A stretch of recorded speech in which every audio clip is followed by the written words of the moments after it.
Oh, never mind.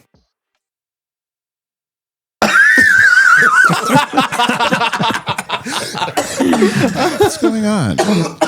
Oh my gosh. You're the guy, dude. Oh, I am. Welcome everybody to another episode of Into the West Comics. I am your new host, Shane. I have killed Frank. He's no longer with us. Just kidding. There he is. He's right there.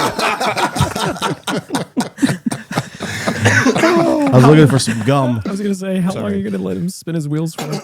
Do you smell that in the air, Do you Sonny? smell what the Rock is cooking? Do you smell it? What is It's it? New Comic Book Day. Yeah, Hey. that's what it is. That's right. I've got these guys. What is this, Sesame Street? What the?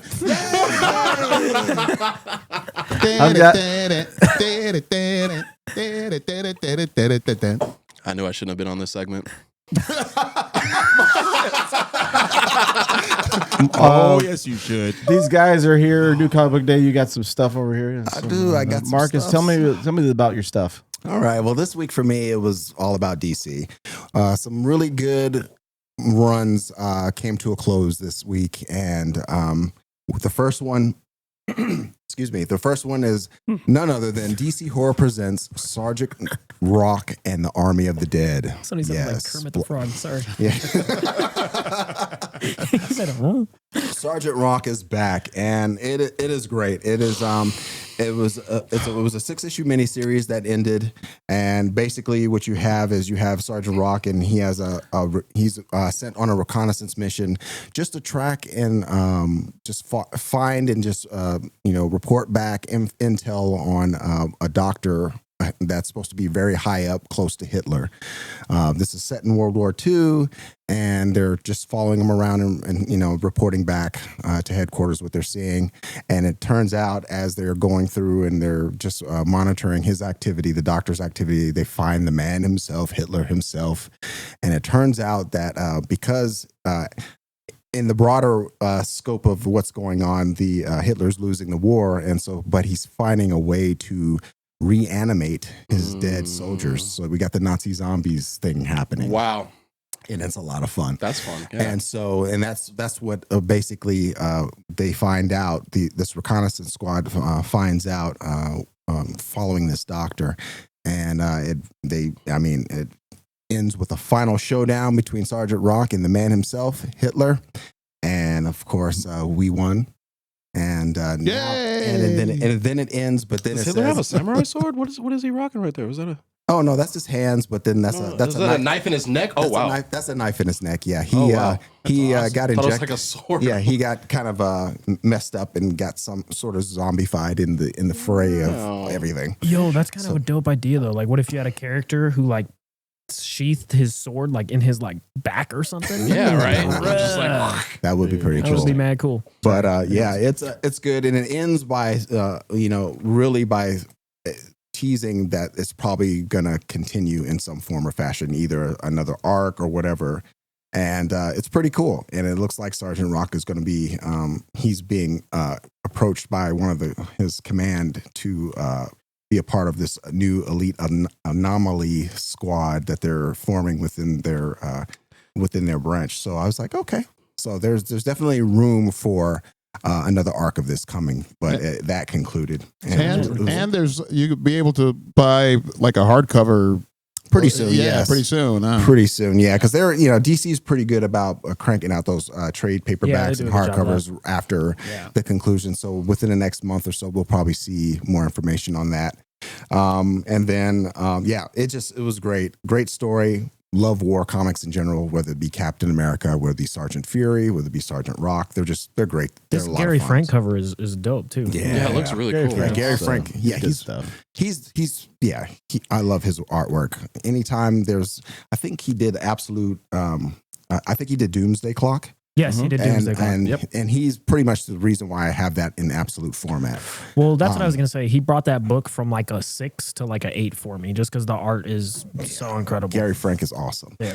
Him and Jason Fabok, I get those. Fabok is great. Yeah, I get those two confused sometimes. 'cause Dark Side War is Fabok. Yeah, they have like similar tones and they're great. And then the second one is the 12th and final issue of Human Target by Tom King, the man himself. Yeah, this guy, he's on that list of he can't do any wrong. His stuff has just been killing every time. DC Black Label, 12 issues. So they've already did the first arc or half of this story in a hardcover. So I'm sure they're going to do the second and a hardcover pretty soon. And there's 13, it's book 12, but there's 13 issues because there was a one-off in the middle in between 6 and 7. Right. They had a little Tales of Human Target. I think they added that maybe to the first volume. Is it in the first volume? Or maybe they're adding it to this one. They might add it to this one. I don't think it was in the first volume. I'll have to look and see. But yeah, it concludes it. It concludes the story, and it's a great ending. Much kind of like it felt kind of like the Strange Adventures work that Tom King did. That where it's like most of it kind of wraps up in issue 11, but then there's like a soft landing for 12. Where yes, our guy Price he passes on, but then there's still some other stuff that Ice sees through to the end that without giving it all the way. But it was a great series. Smallwood's art is great. Yeah, Greg Smallwood. I certainly hope this, along with Phil Hester and his work with Tom King on Gotham City Year One. I hope one day they do this in an absolute format of some sort or some sort of oversized hardcover because the art is impressive and it was a great story. So those were my 2 picks for this week. 2 fantastic picks. The hot dog. So in honor of our good friend Philip Kennedy Johnson, he's going to be writing the new Incredible Hulk series, and I kind of wanted to throw back and talk about the most recent iconic-ish run on the Incredible Hulk. It is actually the Immortal Hulk, written by Al Ewing and Bennett. I can't remember his first name, but it brings the Hulk back to his roots. What the character was to begin with. He was a monster in a monster story. And I don't know if you guys know this, but initially he only turned into the Hulk at night. Yeah. He did not turn into the Hulk during the day. Yeah. And this comic operates from that premise. And it really is an interesting and terrifying look. And I know there's a lot, pretty much every Hulk comic or Hulk movie tries to do some variation of the battle of within between Bruce and the Hulk. Right. And this comic, at least the initial first couple volumes of the Immortal Hulk, it gets off the rails by a certain point. It goes cosmic and gets crazy. Right. But the first volume and volume 1 and 2, they are an incredibly interesting look into the insight of Banner and the Hulk and what it means to actually have that dichotomy inside of himself and that people just don't understand. And he's like, there's 2 completely different parts of myself. And he's depressed, and there's all these things going on with him. And he's like, I can't kill myself if I wanted to. Right. And Very it's done in story. so much more interesting way than the other Hulk movies or anything does it. Because in the Hulk movies, it's like, "Rawr," and then they all they make up at whatever point, or he's like the Hulk takes over, they become friends. This is, they don't like each other. Right. And they're completely different people and they want to be separated from each other, but they can't. Right. And so they have to coexist and they both need the other one. And you see that. And there's some really cool moments where the Hulk goes to a cemetery and there's people doing work, or Banner actually goes to a cemetery and there's people doing work with gamma rays, and he can sense gamma rays and he can track them even as Banner because of the way his anatomy is. And he runs into some ghostly enemies and figures like that. And it's just the scariest and most compelling a Hulk book that I've ever read. Yeah. There's a lot of great action Hulk books where things are off the rails and he's War Hulk. Yeah. He's fighting people like crazy and stuff. And this is, especially later on in the run, this is one of the most powerful versions of the Hulk. There's a part where he gets his chest completely obliterated and he has a hole the entire size of his chest, and he heals it just like that in an instant. And it's just that kind of, and it's grotesque and horror. it's scary. Yeah, that's the cool part about this it. This is a horror book. Yes. It's not an action book. Right. Yes. It's a horror psychic look into what this character is. And in talking about that, I have full faith that our boy Philip Kennedy Johnson, now he's the Incredible Hulk. It is going to be a little more action oriented, but with his work on Superman and Green Lantern and all the things he's been doing, I have full faith that he, and even in Alien, that's a very dark, scary book. Sure.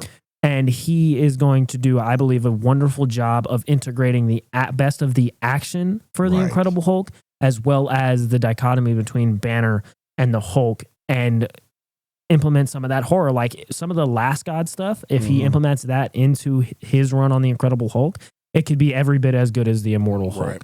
And I'm super excited to see what Philip Kennedy Johnson does with it. The writer on, or the artist on that is Neil. I'm blanking on his name.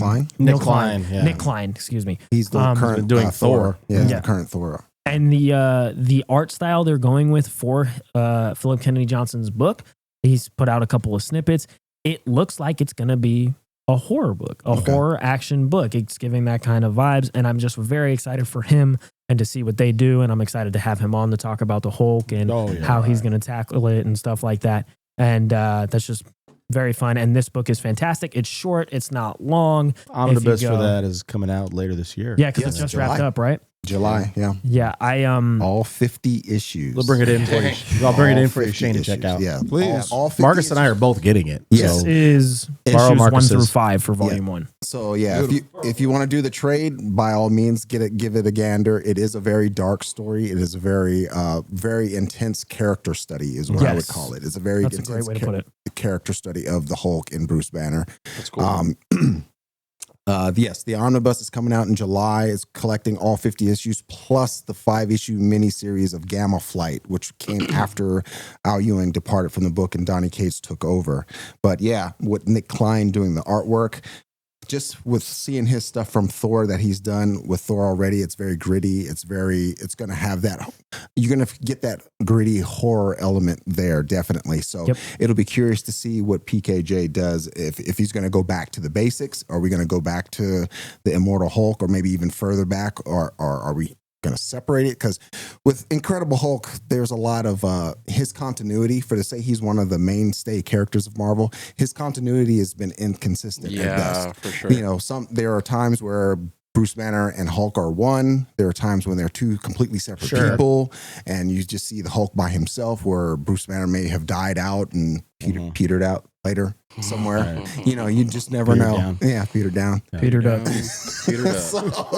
I think one of the cool contrasts, though, Sonny and Shane, I mean, for you guys to be checking it out, like down the line, there's been a contrast in styles with what Donny Cates and Ryan Ottley did after they followed up Dan Slott's run, which was like a ridiculous run. Hard act to follow, right? Yeah. Donny Cates and Ryan Ottley kind of made Hulk sort of like a kaiju, like an oversized monster type of thing. They really wanted to lean into him being this bigger than life monster, and then eventually, just because of prior commitments, it wasn't. It was challenging to get through. Donny Cates, see, I was a PC. Donny Cates, sort of like steered away from it. Then Ryan Ottley was actually writing and drawing the book. They're going until next month. I think is going to be his last issue, pulling double duty on that. This is going to be an interesting contrast in styles, because we know that he's leaning into the horror elements.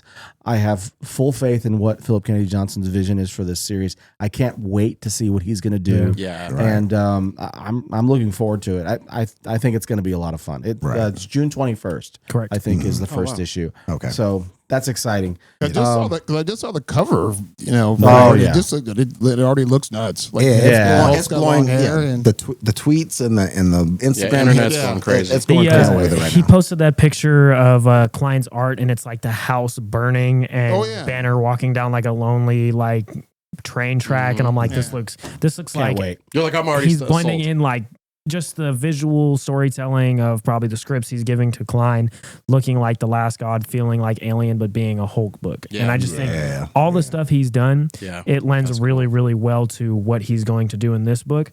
And what's crazy is he's writing a fantastic Superman who is a completely different character. Yeah. Oh yeah. Action Comics it's still killing. It's been pretty great. Man, yeah. There's like 4 Superman series. There's the new ongoing series. But I mean, there's a couple that are like 6-issue deals. Right. Action Comics have just been really solid. Cream of the crop. Guys, be on the lookout for other videos coming out the next few days. Over the next week, we're gonna have some other stuff, including our first ever, what in the Hell's Kitchen is going on. We're going to be doing that, for that. shortly. That's going to be coming up the next few days as well. Be on the lookout for that. Next week, we'll be talking about more new comic books and all kinds of stuff that we're excited about. Make a trip to your local comic book store, please. Do it. And go buy some stuff. Yeah. Go just pick up a lot of these like trades Marcus and I talk about, and even the single issues, they're very easy to get. Very rarely is it there's one that we're talking about where it's like, this is kind of difficult to get. Like, I think the only one that we've talked about that might be kind of difficult to get is the Morrison Justice League stuff. Everything else, you walk into your comic book store, you go on Amazon, you'll be able to find it 110%, and you'll be able to read it. A lot of them's not long. You could read this trade in 20 minutes. Yeah. 30 minutes. Yeah. What is that? First 5 issues? Yeah, first 5 issues. So yeah. sample it out, see if you like Exactly. it. If you like it, continue. Yeah, absolutely. Continue. Guys, we'll talk to you soon. Have a great evening. And yeah, we're excited. Go read some comic books. Later, y'all. Yoroshiku. I have been your host, Shane Williams. Thanks, Shane. Did nothing. It was a great sign off. We appreciate that. Have a good